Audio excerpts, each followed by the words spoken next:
Welcome to the channel. This is Geauxgreddy and welcome to the 2021 FIA Manufacturers official season on GT Sport. And this is race number 2. We are in the GR4 cars at Lago Maggiore West. And yes, I did skip race 1. I was a big baby. I didn't like the results and I didn't like what happened in the race, but I did a little bit better with this race. It wasn't the greatest, but I'm actually going to put together a video this time, so I hope you enjoy it. All right, let's start us off here during qualifying. Now, I come out of corner number 3 here with a pretty decent exit. This was not a bad exit at all, and I'm trying to get into Devil Dog Dog's slipstream and hopefully grab a little bit better qualifying time because of that. And look at this Audi TT just eat up my Aston Martin that just recently got bopped. That's right, the big Nerf hammer came down on my Aston. It said, sorry, Greddy, I know you did a lot of testing in the offseason to figure out which car you wanted to go with, but we're going to wait until after the season starts, and we're going to hammer your car so that it's not as good as you were hoping it was going to be. And I tell you what, that Audi ate me up. And in the practice lobbies after the BOP, the Scirocco was eating me up. I was having trouble with the RCZ as well. So light, fast, front-wheel drive cars, very good here on this track. In fact, most of the light cars are pretty good here. Cayman, not bad. 86, not bad. But anyway, I let him by clean. I mean, he had a great run. I mean, I don't blame him for putting it down the inside there in the qualifying lap like that. And he was right up on Devil Dog Dog's rear end shortly after that.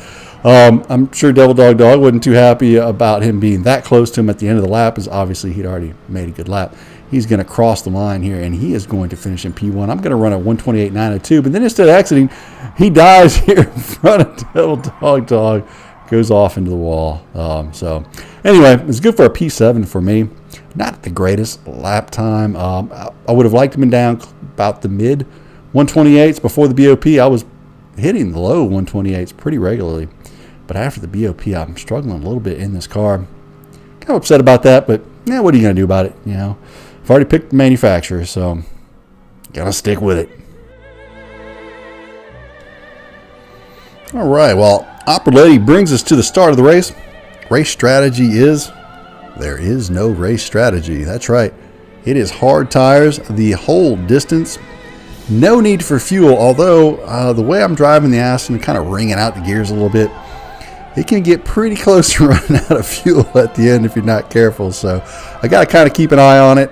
Just with my driving style, I'm tending to burn through a lot of fuel, and I don't want to run out the end like I did in one of the practice races. So got to keep an eye on it, but that's about it. There's no real strategy other than that. You don't really even have to try and save the tires. They pretty much hold up. So anyway, thank you, Ole Greddy. And we are going to get on to the start of the race as we get to 3, 2, 1, and we take off. And I believe that I have a Jaguar behind me here, and in front of me I have the GTR of Tuvok 82. So again, like all races, these gentlemen in front of me qualify with better time, so I'm going to give them a little bit of respect through the first couple of corners here. Get the hard tires warm, not the hot tires. And as I'm coming out, the Jaguar pushes through underneath me and causes my rear end to come out as I try to get on the gas. Yeah, I can't. So after last week's race, I was like, okay, I'm not taking any crap from anybody. I'm so tired of, there was a lot of push to pass going on there at Catalunya, and no penalties were being handed out. So I was getting pushed around a lot at Catalunya, and I said, you know what, I'm not going to let that happen this race. I'm not going to, send anyone off track or anything like that, but I'm going to be way more aggressive if people are aggressive with me. So A7X Maverick here with that beautiful send on corner number 2 has cost us the slipstream with P6. Now, this is a slipstream race. You do want to stay in the slipstream of the lead group for as long as possible. So by costing us that slipstream, he's almost costing us, the opportunity for 3 through 6 there. As you can see, 3 through 6 are within reach. So I sent it back down the inside of him. I just felt like I had better pace than him, and I wasn't going to wait. And I was, like I said, was going to be more aggressive there. And then as I come into the final corner, I drop it down in the third for some reason. I do not know why I put it down in the third in that corner. It made the rear end come out. I don't know what I was doing. I had the corner just fine without having to drop it down in the third. And that gave a Subaru the chance to send it down the inside of me here. I wasn't sure if he was going to send it because he started to fall back on me. But he did go for the move there, and then I did brake late there, and then the Jaguar came onto the inside of me on the right, and then the Subaru got hit by the Tenza behind me, And it has just totally kicked off here on lap 2. This is a typical mid-pack racing that I am tangled up in. And, man, I'm just sitting there thinking I could just be sitting there in 6th place's slipstream, looking at 5 through 3, but instead I'm battling here with 7 and 8. We're battling like this is the end of the race. We're going for the podium. So the Tenza goes down the inside, and it bumps me out on the curbing a little bit. The car gets a little bit loose, and as it kind of slings back in, the Mercedes hits me and then knocks me off the track. So he gets 2 seconds for that. I mean, 2 seconds was a little much there. As my car did get loose and did run into him, but he did run me off the track. So I guess it's worth it. I don't know.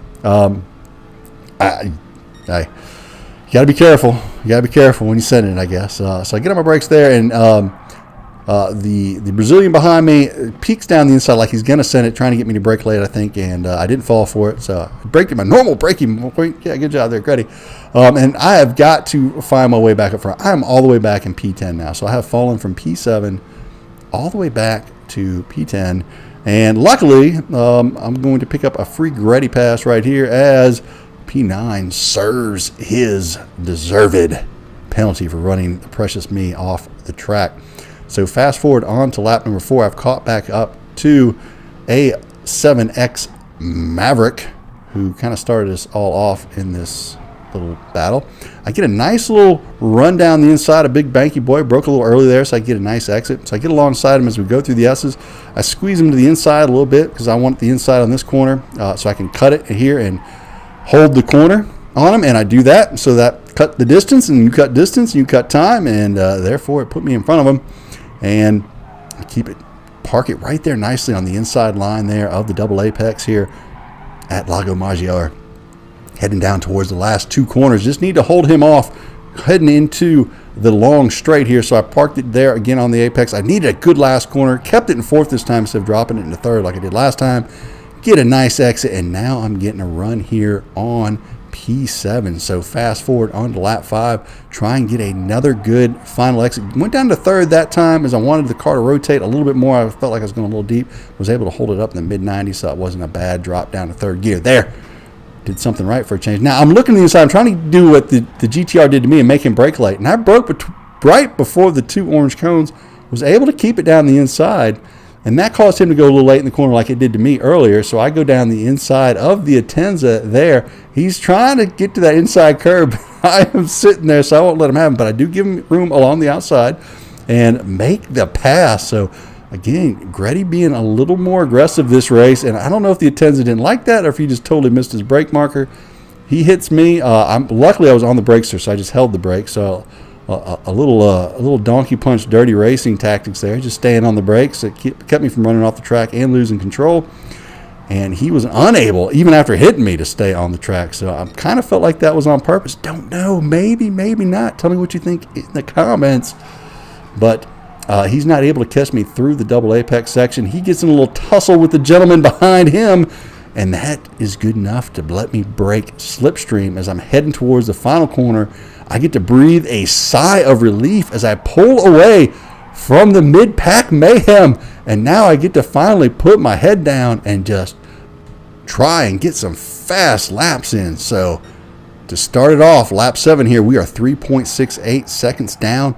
On to lap number 9, 2.6 seconds down, making up some time. On to lap number 12. Just now 2 seconds behind that little lead group in front of me. And heading to lap 14, 1.3 seconds down. Lap 15 finally caught the slipstream of the GTR of Tuvok 82, who is in the slipstream of Devil Dog Dog, but it looks like P4 Crib Sickly peeling away from the group, putting some distance on us as we head down through corners 1, 2, and 3. Now, I have not been in the slipstream in quite a while, and I kind of lost the feel for it as I go through those first 3 corners, brake late, and lose the slipstream as soon as I catch it. Lap 17 coming through the final corner. Devil Dog Dog goes wide, gives me a break right there. 1.3 laps of fuel left. Cut it close. But, man, what a run do I have on Devil Dog Dog. I go look down the inside, get on the brakes there.